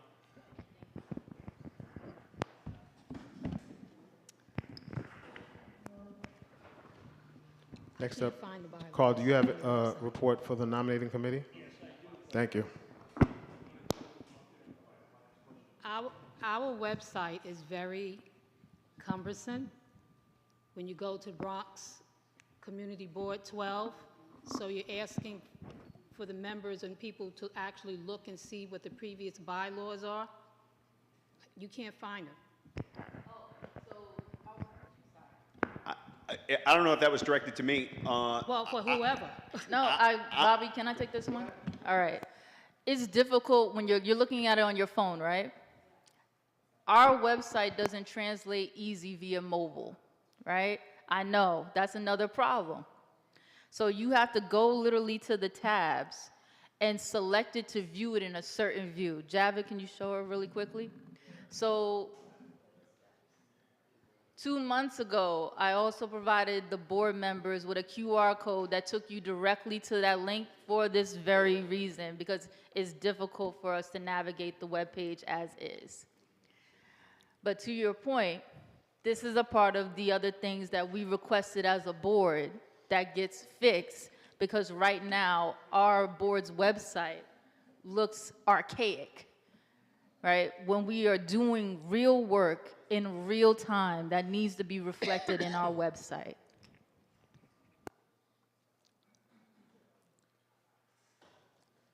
Okay. Are we ready for the report? Okay. Unfortunately, I was ill most of the last month, so we had to do the nominations with the committee members over the phone. So I want to thank the...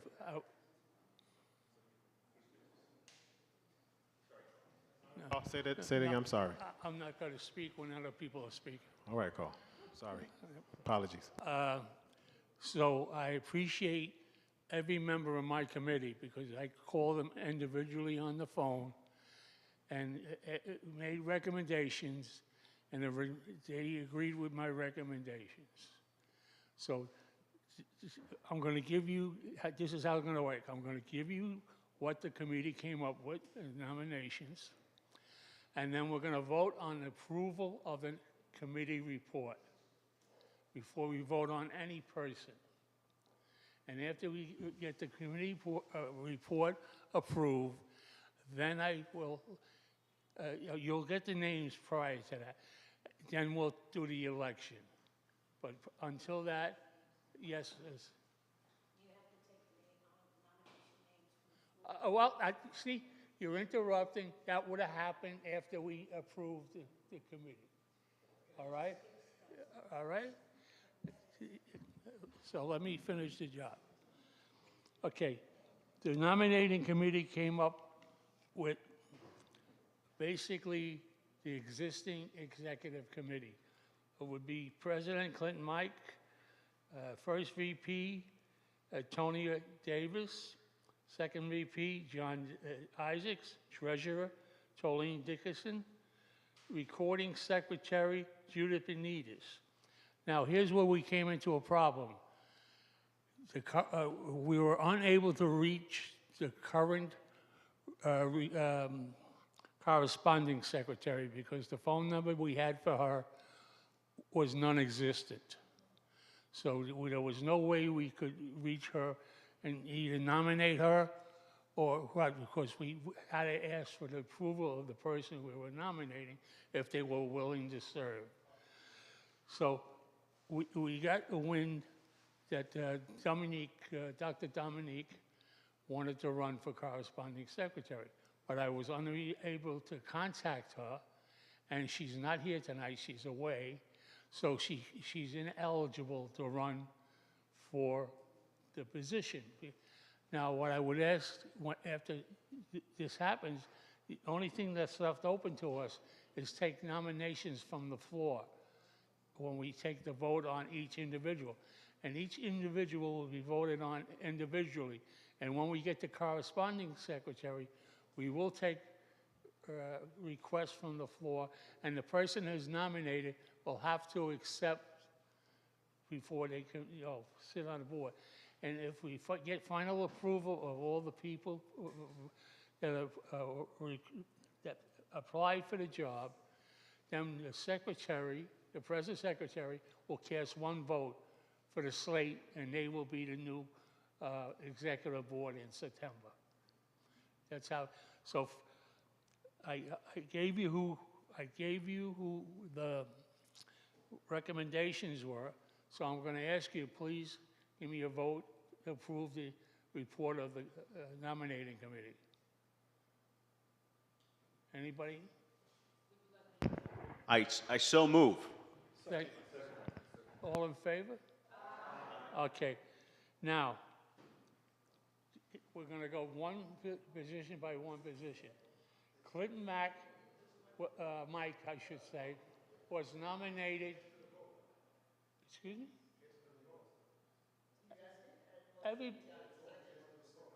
No, we had first, second, everybody voted for approval of the report. Now we're going through the election. I'm sorry? Oh, you want to call the roll? Okay, I thought everybody said aye. Okay. Oh, that sounds good to me.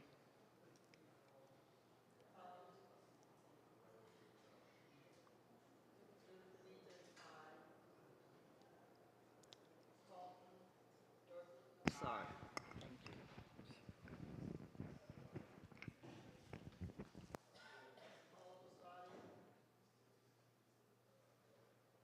Carla Basari, are you able to answer?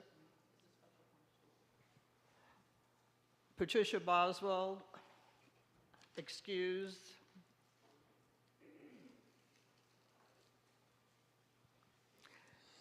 Joan Claude.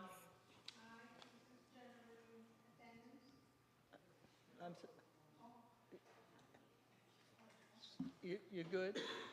Okay, thank you. Terry Cotton. Etonia Davis. Tolene Dickinson. Tierra Donaldson. Tierra Donaldson. Denise Echeverria. Janice Farmer is excused. Alfredo Figueroa. Sabrina Fisher. Johnny Goff. Not present. Sheila Grierson. Robert Hall. Aye. John Isaac. Alpha Kamara. Robert Link. Javi Malik.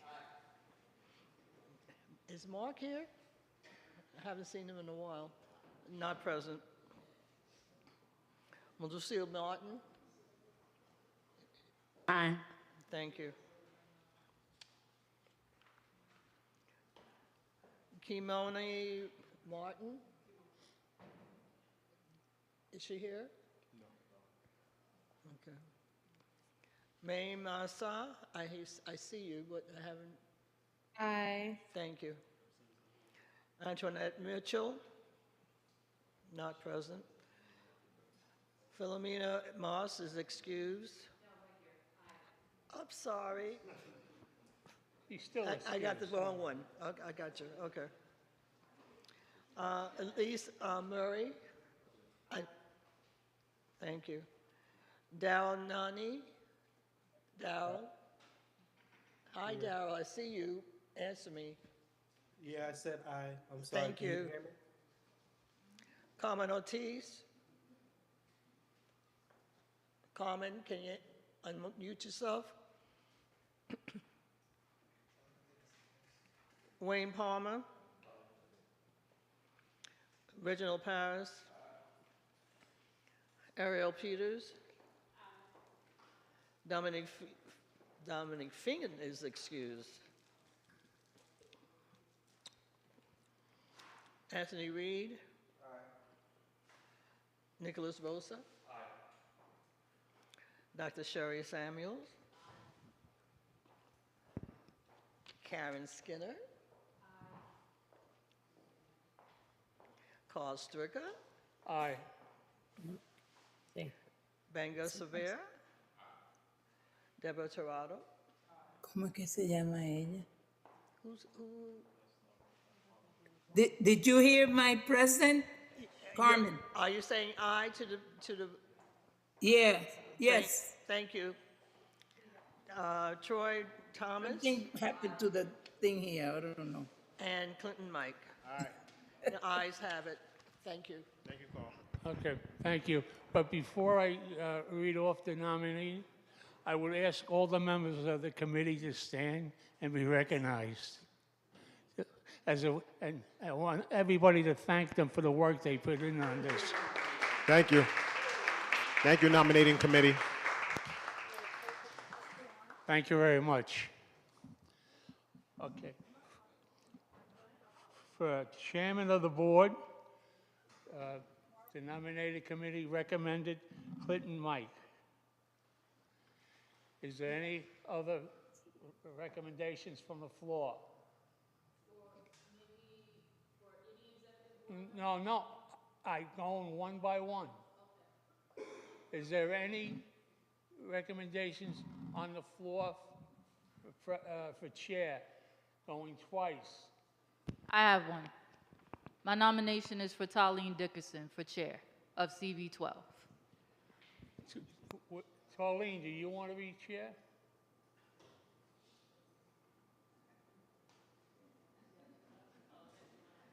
You have to approve it. Somebody nominated you to be chair. Do you want to be chair? I love them, but negative. Thank you. Okay, one more time. Is anybody nominating anybody from the floor for the position of chairman? Being none, Clinton Mike is now the nominee for chair of Community Board 12. For first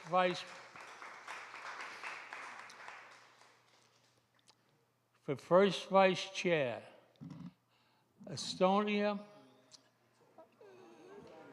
What is it? Atonia.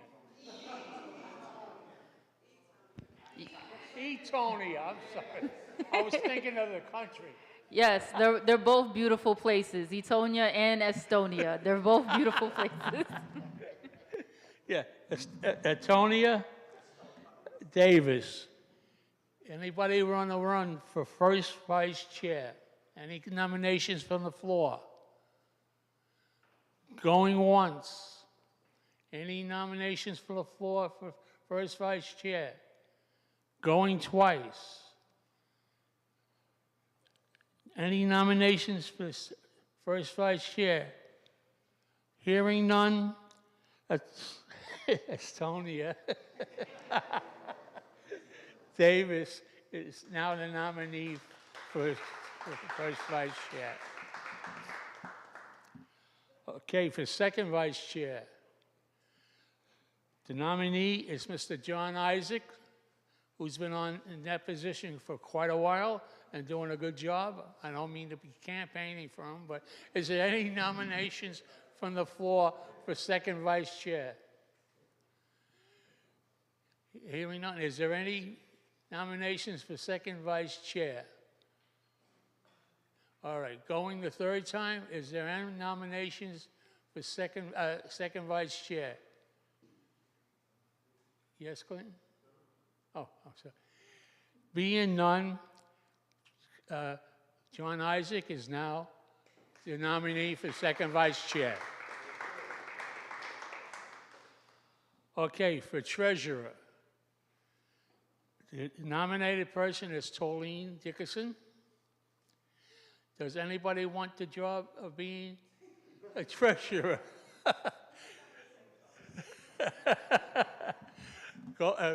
Any nominations for the floor for treasurer? Going once. Any nominations for the treasurer? Going twice. Any nominations for treasurer? Going 3 times. And Tolleen, you are now the treasurer. Now we're going for the recording secretary, who happens to be Judith Benitez. Anybody want to be the recording secretary? Going once? Any nominations? Going twice? Going 3 times? Well, Judith, you're the recording secretary. She's corresponding. They told me you were a recording secretary. No, she's corresponding. All right, I'm sorry. Let's backtrack. Anybody want to be corresponding secretary? Going twice. Any nominations for corresponding secretary? Going 3 times. Any nominations for corresponding secretary? Okay, Judith, you're the corresponding secretary. Now, here's where we come into a problem. Because of inability to get hold of the existing recording secretary, we were unable to get her to commit or not commit. And through the rumor mill, I was told that Dr. Dominic wanted to be the recording secretary, but unfortunately, she's not here. I could not get hold of her, so she's ineligible. Carl, I have a question though. Yeah. Did we not nominate her last month? We nominated her last month. No, the committee has to nominate her. She's on the phone. She's on the phone? Yeah. All right, well, I'll take that. Dominic, do you want to be? Don't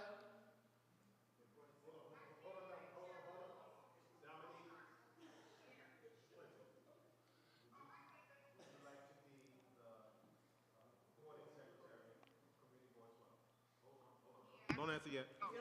Answer now. Yes? Okay, so Say yes? let's do it this way. Okay. Is anybody from the floor want to? Does anybody from? Does anybody from the floor want to nominate anybody for recording secretary? Going once? Going twice? 3 times? Okay, Dominique is now the new recording secretary. Now I need the present corresponding secretary to cast 1 vote for the new board. Well, you did it for me. Huh? So move. So move. Everybody in favor? Aye. So moved. Welcome to the back for another year of harassment. And again, thank you to my committee.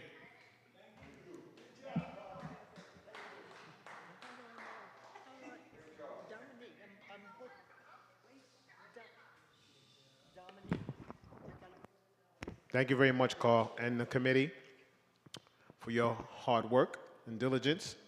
We appreciate that. Okay, so next, while we have Dominique on the phone, we're going to do a debrief of the Community Resource Fair that was held here on June 6th at the Community Board office. Tolene, would you like to do this debrief of the community? Okay, well, you're walking, are you going in front? Okay, thank you.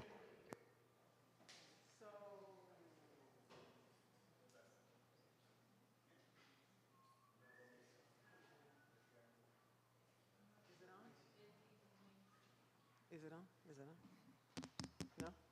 Hello? Hi. Okay. So we had an event on June 6th here at the board at the Carriage House. It was Community Connect. We gave out some citations, and a few people were missed. So I wanted to make sure, and we wanted to make sure that those people received their citations this evening. One of them is Miss Elise Murray.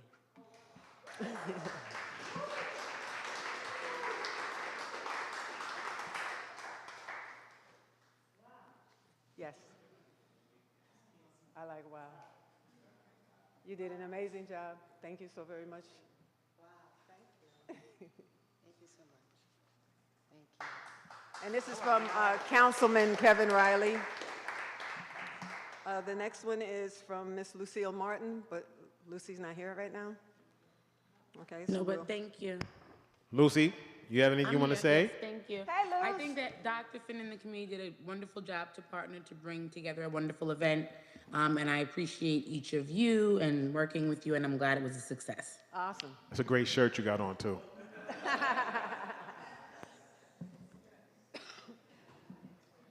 The next person is Miss Sheila Grierson.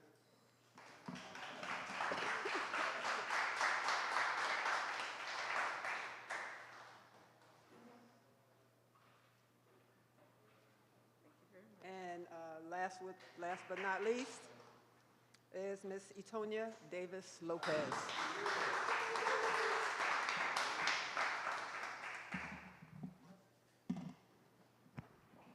So it was an awesome event. Yes, I'd like you to speak a little bit about it, very briefly about the event. Thank you. Dominique's not here. She told me to tell you to do it. Oh, sure. Okay. All right. Hey, sports fans. So As you heard, yes, we had our inaugural, because that needs to be the key word in this. Dr. Finn put that forward to the board as an idea of us having a local business and resource fair. And yes, it was a success. She was able to get over 20 different vendors to commit to coming to here, as well as she had even some of her students and some of our local volunteers worked on that as a service learning project for that day. Again, I was doing multiple things. I was here on behalf of the NACP Williamsbridge branch, here to help people register to vote. Ms. Elise was here with her organization about lupus. It was wonderful. And these are the type of events that we want to see at the community board, that actually showcase the community stakeholders that we have.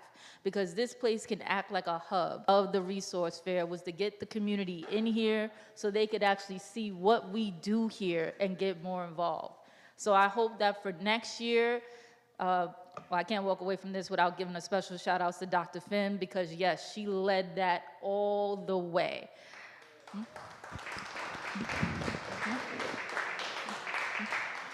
right.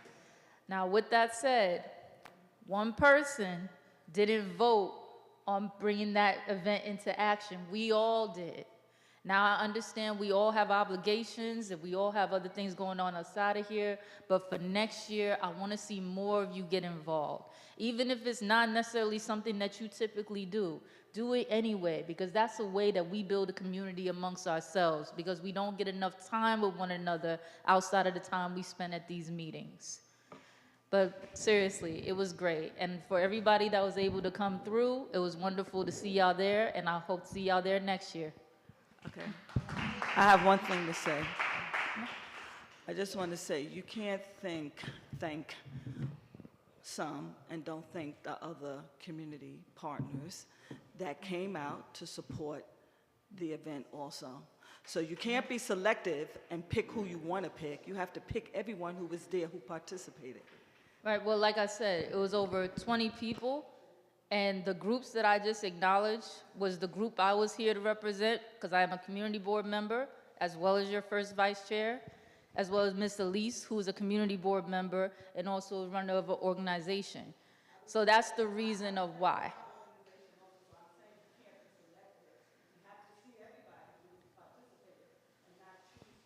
I did. That's why I acknowledged everyone else that came here, because you came here, right? Ariel came here. Yep, Alpha was there Yes, too. but blame it to my head and the fact that it's 9 p.m. and not to my heart.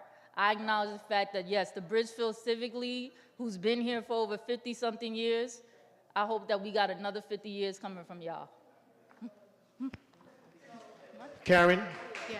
Karen? So just a point of maybe new business for next year is, I don't know how the treasurer and the budget is, that I think we need to have, I don't know how we get funds for this, you know, whether it's through the council people or from the borough president or whatever, but we need a budget, because what could have brought more of the community in was a bigger display. You know how we had the balloon display inside? To have it outside, because there wasn't, and maybe music and the DJ to draw the community, because this is a walking community, and therefore we could have gotten, you know, I personally, I mean, as where it was successful because we were inside, we were here, but I would have loved to have seen more of the community, walking community, to be Thank able you to for go that, Karen. into the building. And you know what? We could probably start working on that next year's fair in September when we come back. So we have more time to try to garner some funds from maybe some of the electeds or whatever the case may be. Yeah. So we'll start working on it earlier. Right. Dominique came up with the idea. It was a good idea, and she had a good turnout either way. But next time it could be better if we have more time to plan it. Okay. All right. May I address Karen's question? All right. So Karen, what you just suggested, we also suggested. Dominique also suggested. We literally requested of our chair the possibility of getting a permit for the block that's right across the street, because it has the barbecue pit that's over there. And we wanted to widen it to make it sort of like a street fair that led to the community board. We weren't given a definitive reason of why that could not work. So that's why we had it mainly here at the community board. As far as funds are concerned, the community board also has access to a petty cash fund and other resources from the BP's office that were not solicited by our chair nor our district manager when we asked for money to help Dominique be able to decorate this space as well as for utensils and et cetera. Instead, we were instructed that we needed to pool money of our own to help facilitate that event. Excuse me, that's wrong. That was never said by me or anyone else. Sure, here, it's just but only in text thank and you. several videos. You're done. Thank you. Thank you and have a good night, Clinton, because it's very clear that you have a personal problem, and that's okay. Excuse me. Also, I would like to say, I would also like to say that for the event, the flyer did not work. The QR code was not working. So every time I went to use the QR code, I got nothing. I didn't see it advertised anywhere, like what was going on in the community. So that was one of my concerns, you know, that we could just do better in advertising it for the community, because the flyer that was put out, the QR code did not work for it. Thank you, May Deborah. I just say Elise? one thing? If I- May I just say if I one may, thing? Elise? I No, think no, go that- ahead, Elise. Okay, It's a- I just want to say one thing. We didn't have the petty cash, but the positive thing that we did was we pulled together as a people to do our civic duty, okay? It takes passion. You have to believe in an idea and a concept and move forward. So whatever negative or misunderstanding or non-communication that turned into misinterpretation, we pulled together. We had a beautiful event. We worked hard. And yes, we came out of our own pockets because we were passionate, and the focus was about bringing Bronx businesses together. We have stakeholders and we have people here paying attention, and we are live. We did market and advertise on social media, and at the end of the day, we're here to discuss how we can move forward to make it better next year. Let's do that. Let's stay in that vein. Thank you. Thank you for I your love that. And Ms. positivity. Elise, if I may, Thank I you think for your that positivity. We worked. Can you all hear me? Yes, we hear you. Oh, I was going to say, I think that we, as a committee, appreciate the feedback, but also look forward to the partnership from everyone that had some great insight. I think that if we have a larger committee next time, we'll be able to achieve even more. And I wanted to highlight that we had providers that were talking about supporting caretakers in our community by providing care to those that need that type of support. We had a local laundromat. We had someone there, is it Dr. Banks? She did blood testing so that you could learn your blood type. We had some maternal awareness, maternal health awareness, excuse me. We had the local business drips who provided food. We had some patties, I believe they came from Golden Crust. So there was a waxing company that was there. So we were able to highlight a lot of business and a lot of essential services. So I think that that was really a positive. And I think that as a committee, I look forward to working together again next year and to partnering with all of you who have very positive feedback as to how we can make this even more impactful for our community. Thank you, Lucille. Next up is committee board night out. There was not much feedback on it, so I think we're going to table that until we'll try it again in September. As for collaborations with elected officials, invitations to upcoming meetings, joint initiatives, and accountability expectations, we would like to continue to invite our elected officials to our meetings and meet with them and talk to them about things going on in the community and what we need to see in the community, what we'd like to see in the community. So, as for that, I have one more thing.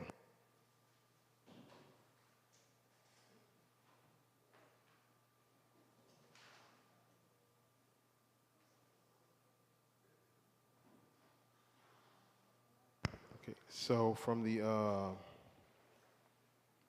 community board, from the borough president's office, they want us to do it's like a district needs George, what is the exact name of it again? I can't remember right now. Yeah, no, it's not. Tolene? The strategic planning. Is that it, Bianca? Strategic planning.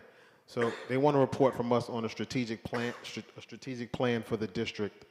So it has to be submitted by June 30th. If anyone, but we have some things. We have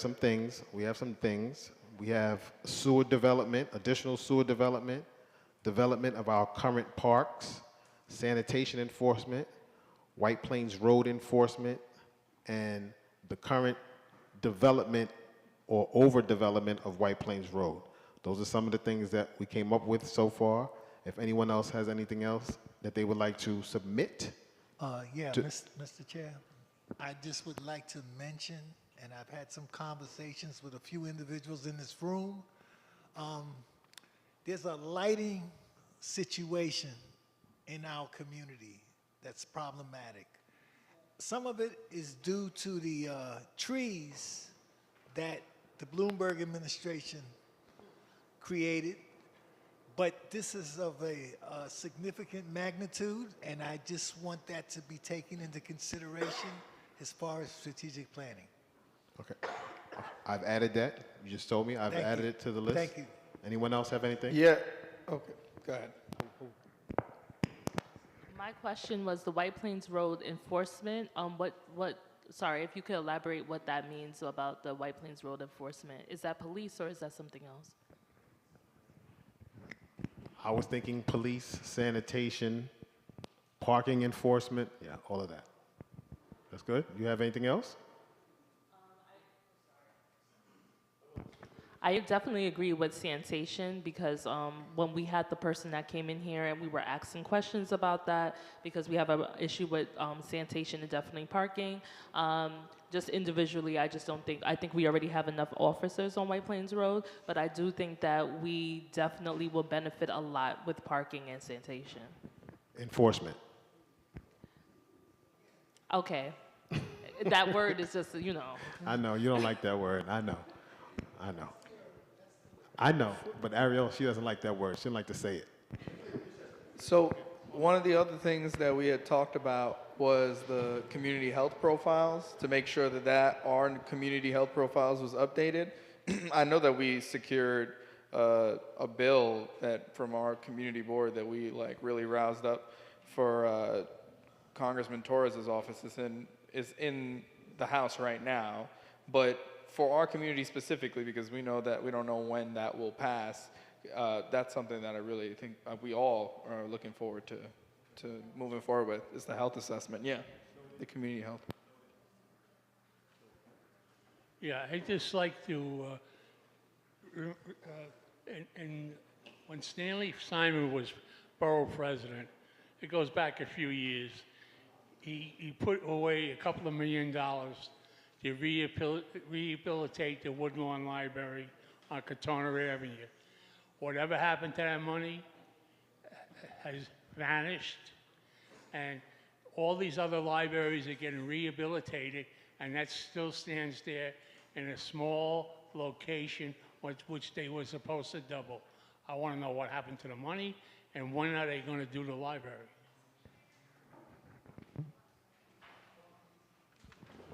Anyone else? Go ahead, Ariel. If I may, you meant, sorry. Go ahead, Karen. Robert, when you were talking about lighting, did that include the parks? Like the blue lights in the parks? It includes everything. All Okay. right? We have a very, very horrific problem. It's getting worse. And as we talk and we bring speakers here, they're mentioning it. And it's just a combination effect. But yes, parks are also included. All right? We got to get with city planning, DOB, and come up with some type of action plan. So it could start with the strategic planning. But yes, all types of lighting, including the parks. Parks is going through a new work and decoration. That is also urgently needed.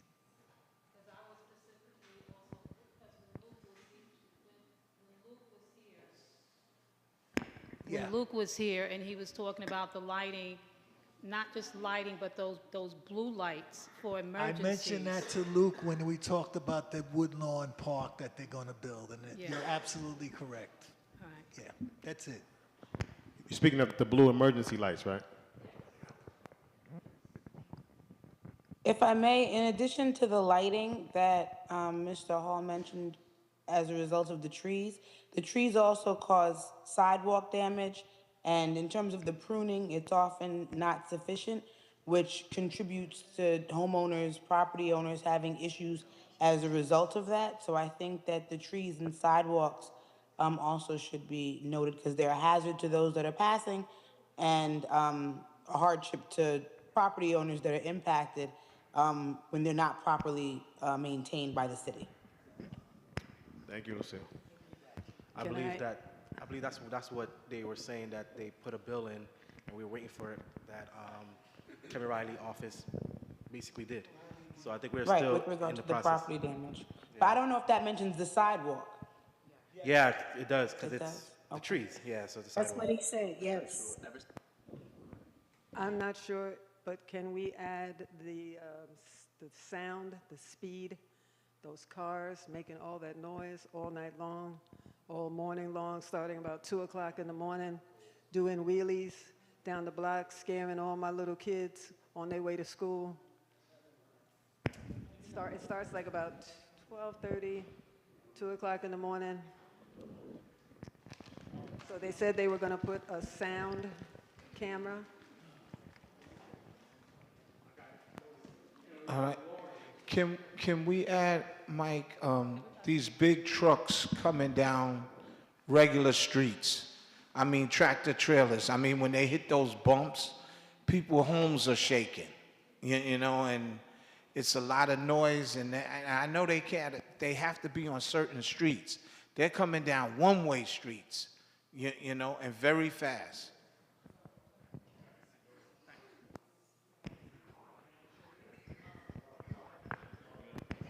Can I say?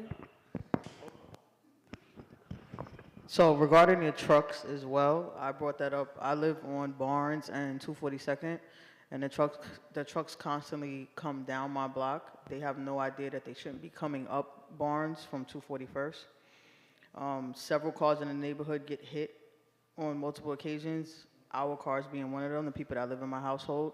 It's been a problem for years, so there needs to be some type of signage so they know not to come up Barnes from 241st because they can't go under the overpass of 241st Street because of the train.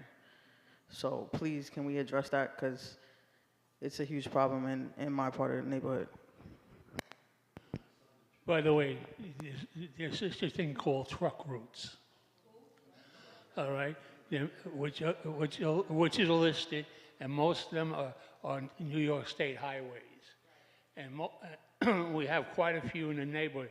None of the one-way streets are included in that, and they're not supposed to be on that street unless they're making a delivery. And they can make a delivery. Otherwise, it should remain on truck routes. And that's a police enforcement thing. So if they see a semi going down, say, 229th Street here, there's no reason for the semi to be on 229th Street, and I don't think there's anybody taking a delivery from him either. So they could stop him, look at his bill of lading, and see where he's heading. And if there's an alternate way he should go, he can be given a summons for being off route. But there are specific truck routes, which is no longer New York 64. And 233rd Street, which used to be New York 22, and was demapped from the Mount Vernon city line. You know, Chucky, you know, we have to really see it. We have to see a crime. You know, and I believe that those cameras are put up there because they'll catch the license plates, and these guys get big fines, $1,500, $2,000 fines. So I want to push that so that we can have cameras put up on the one-way street to catch them. No. Sorry, can I do, okay. I say no to that. But one thing you know how I feel about you guys in the policing. One thing I wanted to add, so co-naming, we had spoke about that before, about our co-naming guidelines and everything like that. One thing I was working with Luke about was being in collaboration with parks, because they're doing Shoelace Park. That way that residents can feel that they could have a space in order to celebrate their loved ones, people who have contributed to our community specifically. And I was hoping that we could have worked on that project in order to, except for everybody feeling that, you know, the only way to do it is with a co-name, is that they can possibly have something at the park. Like, we were gonna try to do a section in the park where like people can have like their celebratory people there. The Kevin Riley's office shared with me their co-name guidelines, and our community board are making our own co-name guidelines, but I think it's important to give the community a different type of solution, and in the ways that, you know, we do in the Bronx, how we, you know, do different things to celebrate them. Sorry for the typo. If that could be something that we could add to that. I don't know who in parks that I will work with now, since Luke is no longer with us. Thank you, Luke, for for everything he has done, and that we could move forward with that. Thank you, Ariel. Carl, I just want to say thank you for those history lessons on Near-Reed and 233rd and Route whatever. Thank you. I'm sure you can, but not tonight. Thank you. So, if that's it from everyone, anybody else has anything for the strategic plan? If that was it? If not, if we have nothing else, then can I get a motion to adjourn this meeting? Second, third. Okay, thank you. Everyone have a fantastic summer. Enjoy yourselves, be safe, and see you in September. Thank you. Thank you for your service. Thank you for your service this year.